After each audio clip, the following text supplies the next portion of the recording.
Matthew chapter 14, New American Standard Version. At that time, Herod heard the news about Jesus and said to his servants, "This is John the Baptist.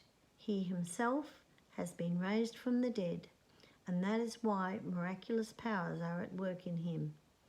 For when Herod had John arrested, he bound him and put him in prison because of Herodias, the wife of his brother Philip.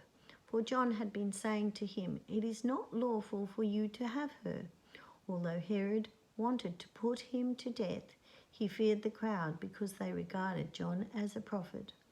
But when Herod's birthday came, the daughter of Herodias danced before them and pleased Herod so much that he promised with an oath to give her whatever she asked. And after being prompted by her mother, she said, "Give me the head of John the Baptist here on the platter." And although he was grieved, the king commanded it to be given because of his oaths and his dinner guests.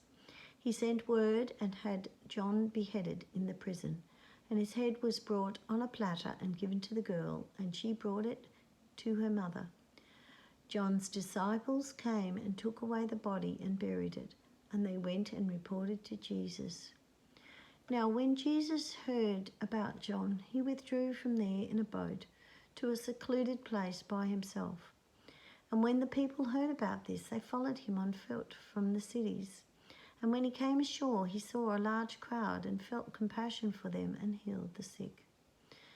Now when it was evening, the disciples came to him and said, "This place is secluded and the hour is already past to eat. Send the crowds away so that they may go to the villages and buy food for themselves." But Jesus said to them, "They do not need to go. You give them something to eat."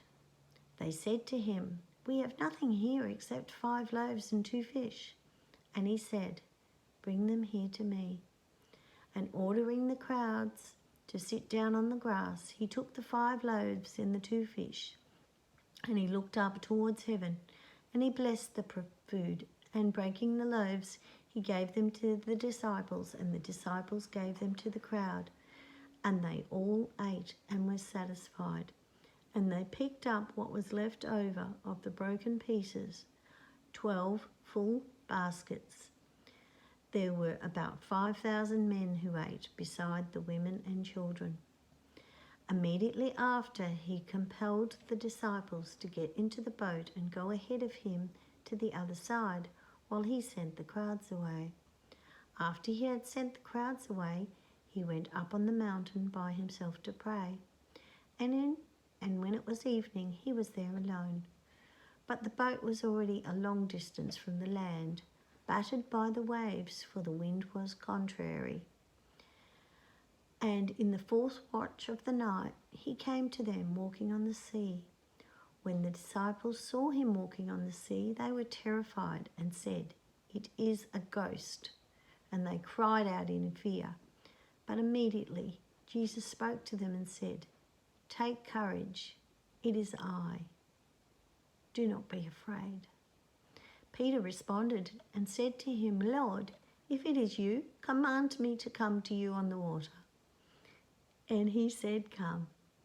And Peter got out of the boat and walked on the water and came towards Jesus. But seeing the wind, he became frightened. And when he began to sink, he cried out, saying, "Lord, save me." Immediately, Jesus reached out with his hand and took a hold of him and said to him, "You of little faith, why did you doubt?"